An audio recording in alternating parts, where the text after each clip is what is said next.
Okay students, last video में हम लोग बात कर रहे थे ट्रांसपायरेशन प्रोसेस। हमने देखा था कि जो स्टोमेटा होते हैं वो ट्रांसपायरेशन प्रोसेस में क्या करते हैं, हेल्प करते हैं, या कह सकते हैं कि जो ट्रांसपायरेशन है वो बाय स्टोमेटा ही होता है। क्लियर है। अब ये स्टोमेटा जो है वो किस तरह से क्लोज और ओपन होते हैं, ये हमने एक छोटा सा सैंपल कह सकते हैं जो है वो हमने लास्ट वीडियो के अंदर देखा था। फोटोसिंथेसिस के टाइम में जो है वो क्या होगा, गार्ड सेल्स की डीपीडी बढ़ेगी और गार्ड सेल्स की डीपीडी बढ़ने से जो है वो सिनर्जिड सेल्स या जो सब्सिडियरी सेल्स होती है उनसे जो है वो वाटर इनटेक करके क्या हो जाती है, टर्जिड कंडीशन के अंदर आ जाती है।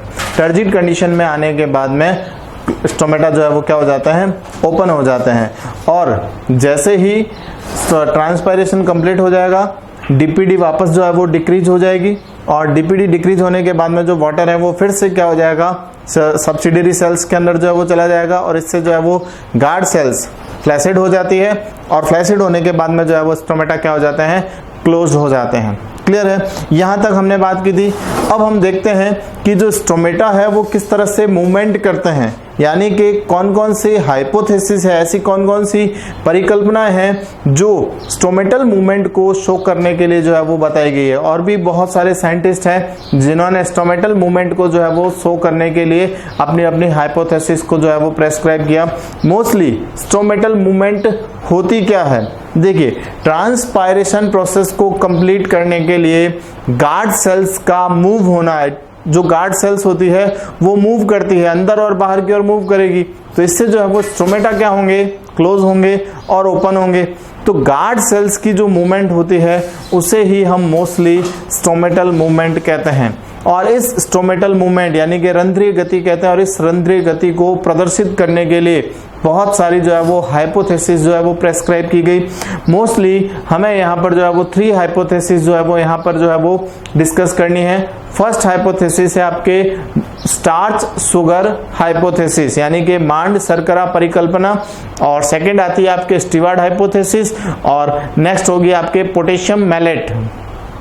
क्लियर है। पोटेशियम मैलेट हाइपोथेसिस जो हम नेक्स्ट वीडियो के अंदर बात करेंगे।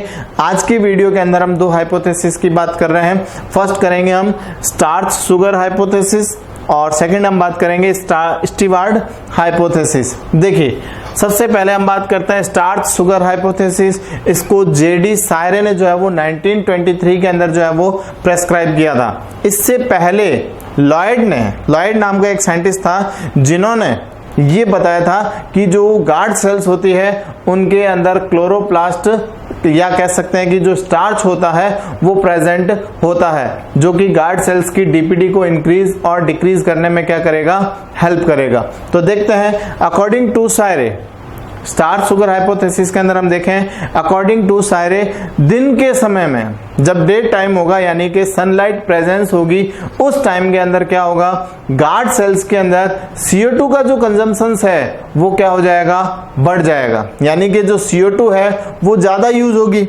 Why? Because photosynthesis process start हो जाता है।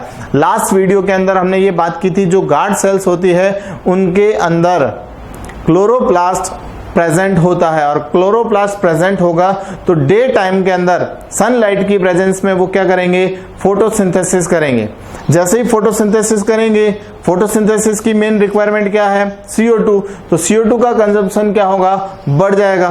CO2 का कंजम्पशन बढ़ेगा तो गार्ड सेल्स का जो pH वैल्यू है वो क्या हो जाएगा, इंक्रीज हो जाएगा। ध्यान से समझना, ये गार्ड सेल्स जो हमने लास्ट वीडियो के अंदर बात की थी किडनी शेप के अंदर प्रेजेंट होती है, ये गार्ड सेल्स, और बीच में ये जो पोर लाइक स्ट्रक्चर प्रेजेंट होती है इसको कहा जाता है स्टोमेटा। गार्ड सेल्स के अंदर क्लोरोप्लास्ट प्रेजेंट है और ये क्या करेगा, फोटोसिंथेसिस करेगा। फोटोसिंथेसिस करने पर CO2 का जो कंजप्शन है यानी कि जो यूजेस है वो क्या हो जाएगा, बढ़ जाएगा। CO2 का यूजेस बढ़ेगा तो गार्ड सेल्स की जो pH वैल्यू है वो इंक्रीज हो जाती है और कह सकते हैं कि 7 pH तक जो है वो पहुंच जाती है। pH इंक्रीज होगा तो गार्ड सेल्स के अंदर एक एंजाइम जो है कौन सा एंजाइम? फॉस्फोराइलेज एंजाइम जो है वो क्या हो जाएगा? एक्टिव हो जाता है। देखिए फॉस्फोराइलेज एंजाइम जो है वो हाई पीएच पर जो है वो एक्टिव होता है। तो जब CO2 का कंजप्शन बढ़ेगा तो फॉस्फोराइलेज एंजाइम जो है वो क्या हो जाएगा? एक्टिव हो जाएगा, सक्रिय हो जाएगा। और ये फॉस्फोराइलेज एंजाइम क्या करेगा? जो फोटोसिंथेटिक प्रोडक्ट है यानी कि जो स्टार्च है, मांड जो होता है, उसको क्या कर देगा? ग्लूकोज 1 फॉस्फेट के अंदर कन्वर्ट कर देगा। क्लियर है? कौन कर देगा? Phosphorylase enzyme. किसको? स्टार्च और इनऑर्गेनिक फॉस्फेट जो कि फोटोसिंथेटिक प्रोडक्ट होते हैं। प्रकाश संश्लेषण की क्रिया के द्वारा जिन उत्पादों का निर्माण होता है वो फॉस्फोराइलेज एंजाइम की प्रेजेंस में क्या हो जाएंगे? ग्लूकोज 1 फॉस्फेट के अंदर कन्वर्ट हो जाएगा। ग्लूकोज 1 फॉस्फेट ये क्या करेगा? गार्ड सेल्स की डीपीडी को इंक्रीज कर देगा। डीपीडी मींस सक्शन प्रेशर, या कह सकते हैं आप इसको वाटर डिमांड, या कह सकते हैं थर्स्टी ऑफ सेल यानी कि कोशिका की प्यास कह सकते हैं। ग्लूकोज 1 फॉस्फेट बनेगा तो गार्ड सेल्स का डीपीडी इंक्रीज होगा। इट मींस गार्ड सेल्स को प्यास लगनी शुरू हो जाएगी, पानी की मांग जो है वो क्या हो जाएगी? बढ़ जाएगी। तो क्या होगा? ये गार्ड सेल्स अपने आसपास जो सब्सिडियरी सेल्स प्रेजेंट होती है, इन सब्सिडियरी सेल्स से क्या करेगी? वाटर एब्जॉर्ब करेगी।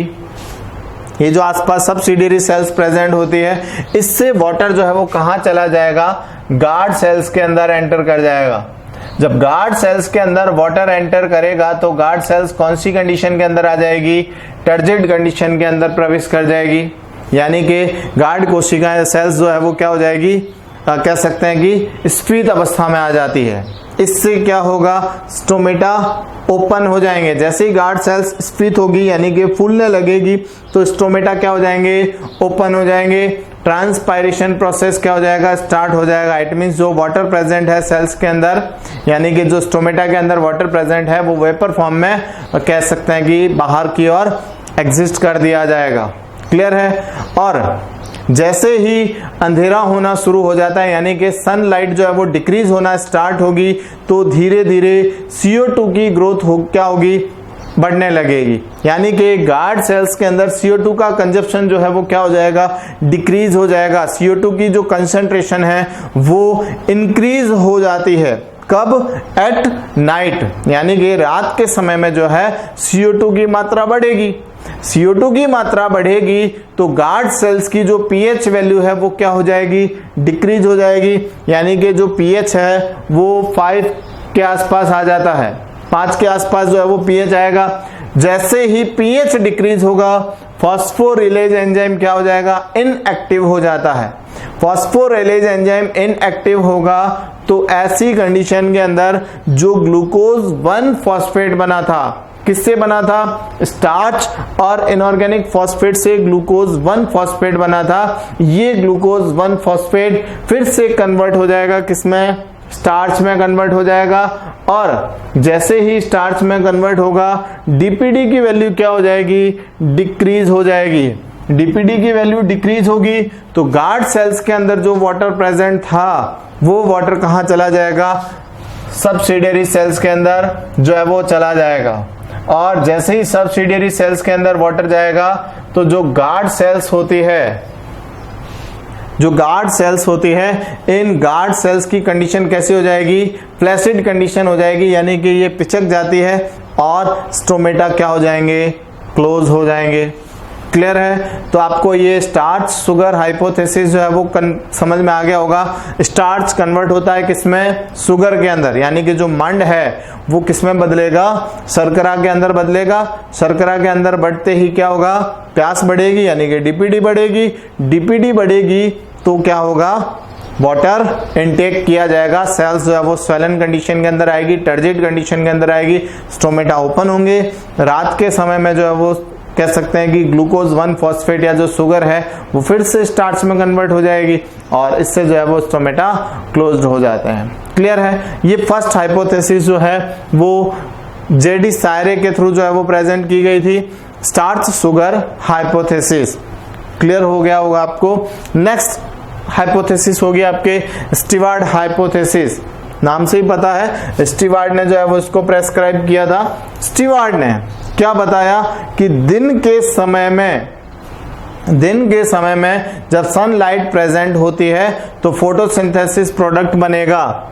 ये फोटोसिंथेसिस प्रोडक्ट हाई पीएच पर किस में कन्वर्ट हो जाता है, ग्लूकोज 1 फॉस्फेट में। सेम प्रोसेस है यहां तक का जो कह सकते हैं कि स्टार्च शुगर हाइपोथेसिस में जेडी शायरे ने बताया था। कैसे बढ़ेगा पीएच, CO2 का कंजप्शन बढ़ेगा तो क्या होगा, पीएच वैल्यू इंक्रीज होगी।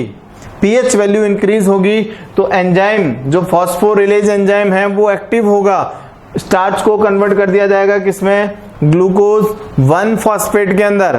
अब यहां से प्रोसेस उल्टा नहीं होगा, ये जो ग्लूकोज 1 फॉस्फेट है ये फॉस्फोग्लूकोम्यूटेज एंजाइम्स की प्रेजेंस में किस में कन्वर्ट हो जाता है, ग्लूकोज 6 फॉस्फेट में कन्वर्ट होगा। ग्लूकोज 6 फॉस्फेट जो है वो फॉस्फेटेज एंजाइम की प्रेजेंस में ग्लूकोज में कन्वर्ट हो जाता है। ये बात कौन बता रहे हैं, स्टीवार्ड बता रहे हैं। यानी कि जेडी शायरे ने क्या बताया कि जो स्टार्च है वो ग्लूकोज 1 फॉस्फेट में बदलेगा, ग्लूकोज 1 फॉस्फेट फिर से जो है वो स्टार्च के अंदर कन्वर्ट होगा। बट जो स्टीवार्ड है वो क्या बता रहे हैं, स्टार्च जो है वो कन्वर्ट होता है ग्लूकोज 1 फॉस्फेट में, ग्लूकोज 1 फॉस्फेट कन्वर्ट होगा ग्लूकोज 6 फॉस्फेट में, और ग्लूकोज 6 फॉस्फेट कन्वर्ट होता है किसमें, ग्लूकोज के अंदर। तो देखिए ग्लूकोज 6 फॉस्फेट और ग्लूकोज, ये कह सकते हैं कि comparatively glucose 1 phosphate more soluble in water. यानी कि ग्लूकोज 1 फॉस्फेट की तुलना में ग्लूकोज 6 फॉस्फेट और जो ग्लूकोज है ये जल में ज्यादा घुलनशील होते हैं, और जैसे ही ये मोर सॉल्युबल होंगे, ज्यादा घुलनशील होंगे, तो इससे क्या होगा, सेल्स का डीपीडी और इंक्रीज होगा। डीपीडी इंक्रीज होगा तो फिर से वाटर इनटेक किया जाएगा, यानी कि पानी को अपनी तरफ लिया जाएगा। कहां से लिया जाएगा, सब्सिडियरी सेल से, और guard cells flaccid condition turgid condition के अंदर आएगी। टर्जिड कंडीशन में आने के बाद में स्टोमेटा ओपन हो जाते हैं, गार्ड सेल्स जो है वो टेंस होगी, इससे स्टोमेटा ओपन होंगे, और नाइट टाइम में ये सारा प्रोसेस जो है वो किसमें हो जाएगा, कह सकते हैं कि अगेंस्ट कन्वर्ट हो जाता है, विपरीत दिशा में जो है वो चलता है। जैसे ही सनलाइट डिक्रीज होना स्टार्ट होगी, ग्लूकोज किसमें कन्वर्ट होगा, glucose 6 phosphate. Glucose 6 phosphate convert होता है आपके ग्लूकोज 1 फॉस्फेट में, और ग्लूकोज 1 फॉस्फेट जो है वो स्टार्च के अंदर जो है वो कन्वर्ट हो जाएगा, और इससे सेल्स जो है वो फ्लैसिड कंडीशन के अंदर आ जाती है, यानी कि पिचक जाती है। इससे स्टोमेटा क्या हो जाएंगे, क्लोज हो जाते हैं। क्लियर है। तो ये दोनों प्रोसेस जो है वो किससे रिलेटेड है, स्टोमेटल मूवमेंट से रिलेटेड होंगे।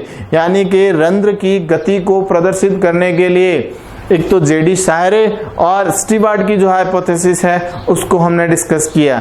एक नेक्स्ट जो हाइपोथेसिस है पोटेशियम मैलेट हाइपोथेसिस, जो हम नेक्स्ट वीडियो के अंदर बात करेंगे। क्लियर है।